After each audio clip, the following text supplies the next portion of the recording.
questions are repetitive. I was at other issues in the Dáil. But opting into the Pact is greatly undermines Ireland's democratic sovereignty by giving exclusive power to the EU to decide on our immigration policies. The Pact includes a mandatory solidarity mechanism, forcing countries to choose between accepting migrants or paying hefty sums into common fund. And Minister, a question I want to ask at the outset is, will you publish the Attorney General's advice to you regarding to opting in or opting out here? We know the saga that went on before the referendum, and we've seen it now. According to the Pact, a minimum of 30,000 asylum seekers would be distributed annually throughout the bloc. And some member states, have to pay up to 20,000 for every migrant to reject. And as I said, we see for Slovakia has calculated that, and they estimate that it would be 10 million annually. But have you done any calculations as to what cost implication would be to our purse here by the numbers that we would refuse if we opt into this? And and that would that be an annual figure as well?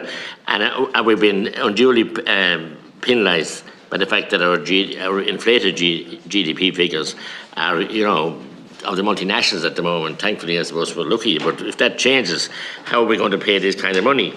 And we see where the Polish Prime Minister has declared that his government would refuse to accept any relocated asylum seekers under this Pact. So, in simple terms, the Pact is viewed as an invitation to millions of migrants to come to Europe. And we, by opting in and by not having meaningful debate, and you've answered your last questioner, Senator Cogan, you said that you'd have exhaustive and extensive background work here. Why are you only allowing 3 hours debate or 3.5 hours debate here in this committee in Ireland, and obviously the debate in the Dáil, but that will be obviously restricted also. So the stark reality is that the EU Migration Pact designed to streamline migration policies and addresses the challenges of asylum seekers, means that Ireland is ceding control over our borders and immigration procedures. And that's, to me, sticking out as plain as a nose in my face, that we are ceding our sovereignty. The Pact represents a significant erosion of national sovereignty, centralising migration policies and imposing quotas on member states that will result in non-elected EU institutions undermining our ability to make independent decisions. And that clearly, for me anyway, sends alarm bells.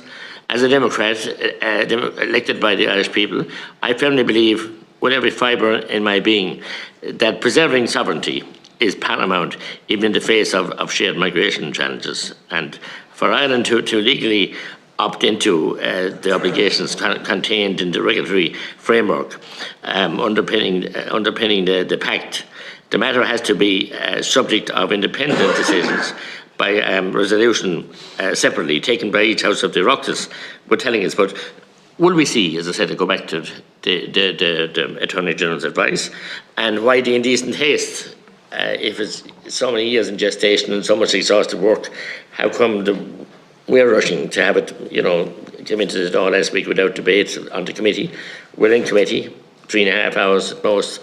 I would have thought something like this would deserve much more extensive assessment and evaluation and question and answer. So maybe you could answer those questions for me, please. Deputy, to your last question, when this was the first iteration was presented in 2016. There is and has been an option for any member of this committee or any member of the House to raise any of the issues that would have been presented in 2016, the second iteration in 2020. There is nothing to stop deputies or senators from putting down questions, debates, private members, topicals, commencement matters, all of which I endeavour to respond to always.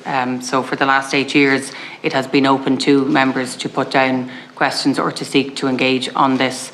We have had recent debates on immigration, 2 significant debates in the Houses where I've outlined this, and obviously it was open for deputies to raise concerns there as well.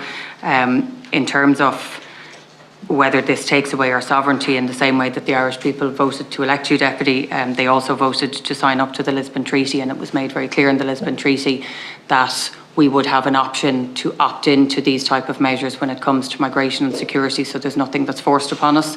We have opted into a significant number to date. My preference is that we opt in at the earlier stages, because if we opt in now, then we have an opportunity to work through the detail and to be part of those discussions. If you opt in at a later stage, you don't have those options. So that's why we have the time frame now. But this has been open to anybody to raise any matter that has been very public for the last 8 years. And obviously that hasn't happened for whatever reason. In terms of the funding, the figure is 12,960,000 that would be sought from us instead of taking 648 people, if that's what we chose. That's actually a lower figure than what it currently costs us to house and to accommodate and to process somebody at the moment. It's on average about 25,500 maybe for 1 year. People might stay shorter or longer. That figure would equate to about 20,000. If we don't have and don't sign up to the various different measures, if we don't have a greater way to return people, if we don't have faster processing so people spend longer here, that figure will obviously be much more. So the more efficient process we have, the quicker we can turn people around, the better process we have for returning people. It is actually more cost effective than what we are paying now, where people are longer in accommodation. It takes longer to process them. We don't have an efficient way of returning them. So overall, we would estimate that the cost will be less, even potentially with increased migration globally. The figure of 30,000 is the minimum figure, yes, but our percentage is quite minimal when you look at it. It's 2.16%, and there will be nothing forced upon us. We can choose to take people, or we can choose to pay the figure instead. And as I said, the figure is actually less than what it costs us to house and to process people here at the moment. Thank you, Minister. Just let's have a brief supplemental, Deputy. But before you do that, just on point of information, because you raised the matter of this committee and how much time we had to debate. We are we have a deadline of the 3rd of May. The motion that referred the matter to us contained that within it. That's outside of our control. However, within the time that we have to respond to it, we've scheduled an additional hearing next week. So we will have 2 3-hour sessions we'll have today, and we have a second session next week now organised or being organised, where we'll hear from expert witnesses. So just for everybody's information, that is the plan. That's the time. I suppose we have 2 weeks. We're making the most of the 2 weeks, so just so you're aware of that. Could I just add as well, sorry, there's obviously been measures that we have opted into prior to now, and they have been debated in this committee. So recently, last year, we opted into the new agency. This was debated. We've opted into recent measures around human trafficking. This was debated here. So it's not to suggest there hasn't been debates in this House, but at any stage, yourself as a deputy could have raised a topical issue on any of these matters, and nobody is precluded from doing that. We do raise topical issues all the time, but most times we're looking to get a line minister or else some other minister of state. But on the 2 points I asked you, one is, will you and your government publish the Attorney General's advice in relation to not holding a referendum on this and other aspects of it? And as I said, you nearly think that we would have thought that this been rushed, that we had 8 years to raise this. The way you're talking there, it's our fault that it's there since 2016, we didn't ask questions.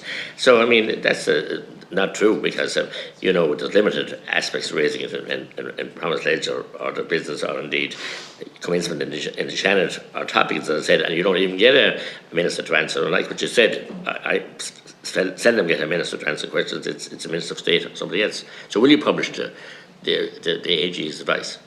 The Attorney General's advice is never published, but what I will say, we have a constitutional requirement that any measure we opt into would be approved by both houses.